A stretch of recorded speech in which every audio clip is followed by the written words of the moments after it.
Bismillahirrahmanirrahim. Assalamualaikum warahmatullahi wabarakatuh. Alhamdulillah. Alhamdulillahilladzi bi ni'matihi tatimmus shalihat. Wassalatu wassalamu ala sayyidis sadat, sayyidina wa habibina wa syafi'ina wa qurrati a'yunina wa nuri qulubina maulana Muhammad khairil bariyat wa qudwatil qadat wa ala alihi wa sahbihi al-anjumiz zahirat. Amma ba'd. Ikhwani hafizakumullah.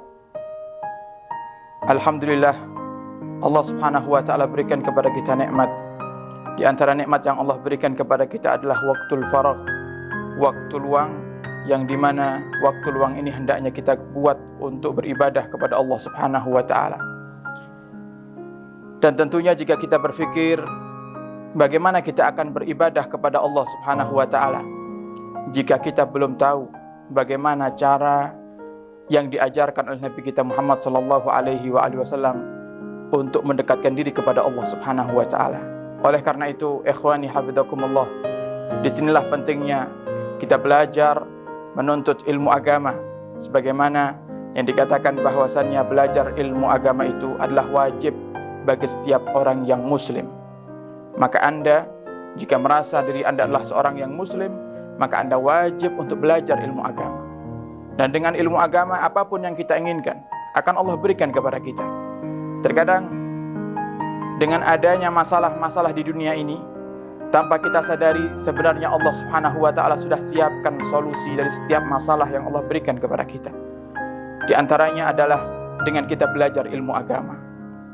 Sebaliknya, jika kita tidak mau belajar ilmu agama, Allah subhanahu wa ta'ala pun akan murka kepada kita. Karena semakin hari, semakin kita jauh daripada Allah subhanahu wa ta'ala, semakin hari kita semakin lalai dari Allah subhanahu wa ta'ala.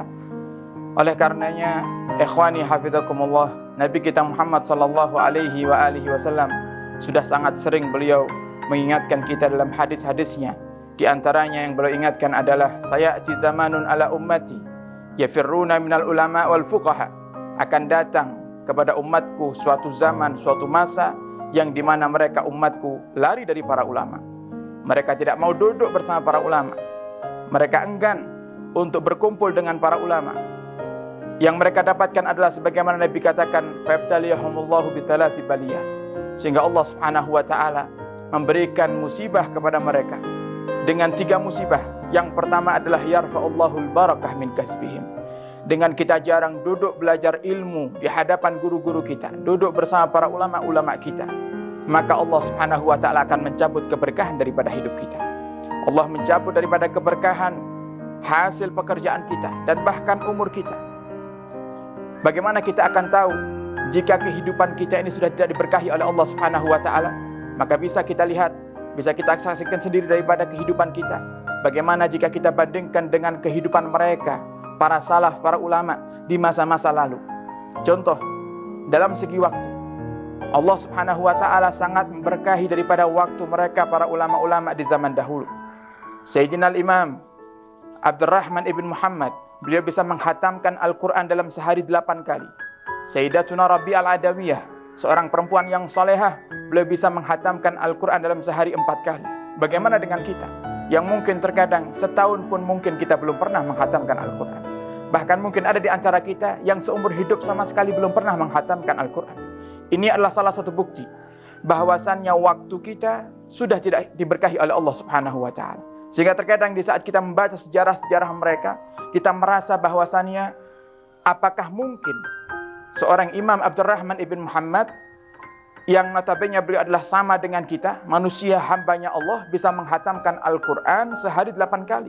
Dan tentunya cara membaca beliau berbeda dengan cara baca kita. Kalau kita mungkin baca Al-Quran, kita terus berjalan bacanya tanpa harus berhenti di saat kita mendengar ayat-ayat atau membaca ayat-ayat yang berkaitan dengan rahmat Allah. Kita tidak berhenti di saat kita membaca ayat-ayat yang berkaitan dengan siksa Allah subhanahu wa ta'ala. Tapi beliau, Imam Abdurrahman bin Muhammad, beliau baca Al-Quran. Di saat beliau melewati ayat-ayat tentang surga, beliau minta surga kepada Allah. Di saat beliau melewati ayat-ayat tentang neraka, beliau minta perlindungan kepada Allah Subhanahu wa taala. Tapi dengan cara beliau membaca yang begitu indah, meminta di saat-saat yang memang diperlukan untuk meminta, beliau bisa menghatamkan dalam sehari 8 kali hataman Al-Quran. Ini bukti bahwasanya waktu kita tidak diberkahi oleh Allah dan waktu beliau diberkahi oleh Allah Subhanahu wa taala. Ikhwani hafizakumullah. Inilah salah satu daripada contoh bahwasanya keberkahan mungkin sudah Allah cabut dalam kehidupan kita. Sehingga apapun yang kita terima daripada Allah kurang diberkahi oleh Allah Subhanahu wa taala. Sedangkan keberkahan itulah yang terpenting dalam kehidupan kita di saat kita mendapatkan pemberian daripada Allah Subhanahu wa taala. Apa artinya banyak jika tidak Allah berkahi? Apa artinya harta yang luar biasa melimpah ruah jika tidak Allah berkahi? Sedikit Allah berkahi itu lebih nyaman, itu lebih nikmat daripada banyak yang tidak Allah berkahi.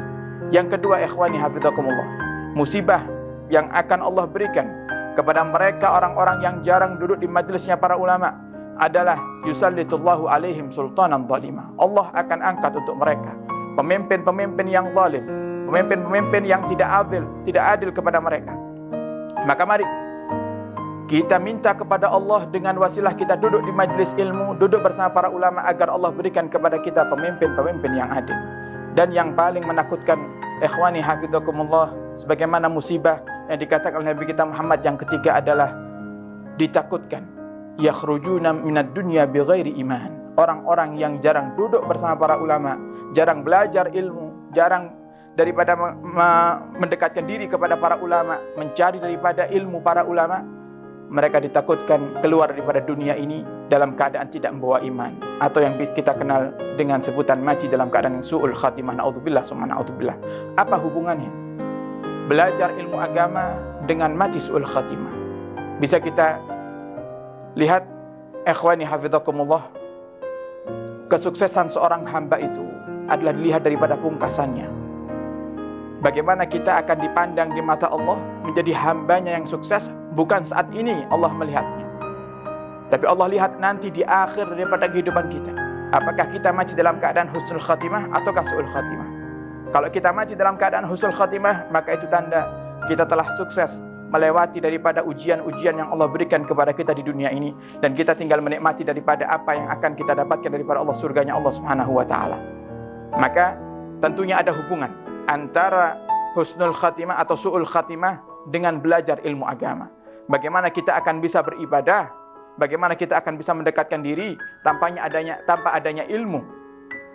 Kalau kita sholat misalnya, berapa banyak di antara kita yang sholat, mungkin sholat kita hanya sekedar ingin menggugurkan kewajiban, dan ternyata dalam cara wudhunya kita tidak benar, dalam cara sholatnya kita belum benar, sehingga sholat kita pun belum diterima oleh Allah Subhanahu wa ta'ala. Bagaimana kita bisa mati dalam keadaan sedang sholat kalau sholat kita saja belum benar? Sedangkan orang-orang yang mati husnul khatimah itu dikatakan oleh Imam Haddad, jika kalian ingin mati dalam keadaan yang kalian inginkan, maka lazimi keadaan tersebut. Artinya, jika ikhwani, saudara-saudaraku, Anda kepingin mati dalam keadaan sedang sholat, maka Anda harus melazimi sholat.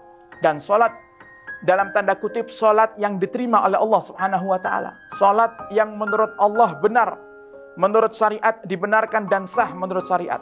Nah, bagaimana kita bisa tahu sholat kita sah atau tidak jika kita tidak memahami bagaimana cara sholat yang benar? Alangkah banyaknya kita lihat kekeliruan, kesalahpahaman di masyarakat kita terkait dengan yang ringan-ringan, terkait dengan wudhu, terkait dengan sholat, terkait dengan ibadah-ibadah yang mungkin wajib kita kerjakan setiap tahunnya, termasuk puasa Ramadan.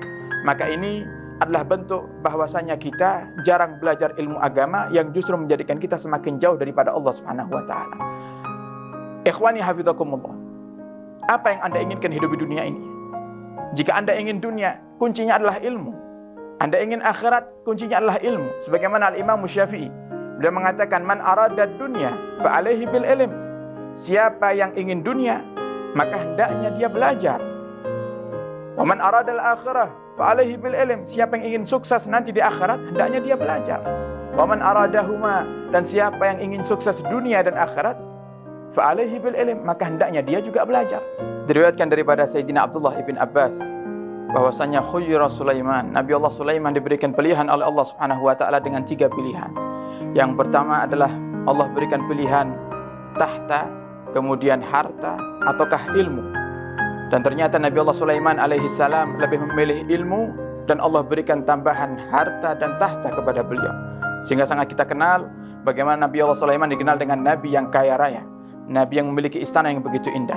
Maka ikhwani hafizakumullah, jika Anda ingin kesuksesan di dunia ini, sukses dunia dan akhirat, maka kuncinya adalah belajar ilmu, mendekatkan diri kepada Allah melalui para ulama-ulama. Maka kami menghimbau kepada semua yang mendengarkan suara kami, ayo yang gemar untuk duduk di majelisnya para ulama, sebelum Allah Subhanahu wa taala berikan kepada kita suatu musibah yang menjadikan sebab kita tidak bisa duduk bersama mereka.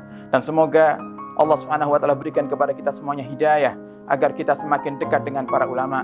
Allah berikan kepada kita kemudahan untuk belajar bersama para ulama-ulama yang ada, dan semoga Allah Subhanahu wa taala kumpulkan kita di dunia dan di akhirat kelak bersama guru-guru kita dan bersama Nabi kita Muhammad sallallahu alaihi wasallam. Amin ya rabbal alamin. Hakadha minni wal afu minkum. Wassalamu alaikum warahmatullahi wabarakatuh.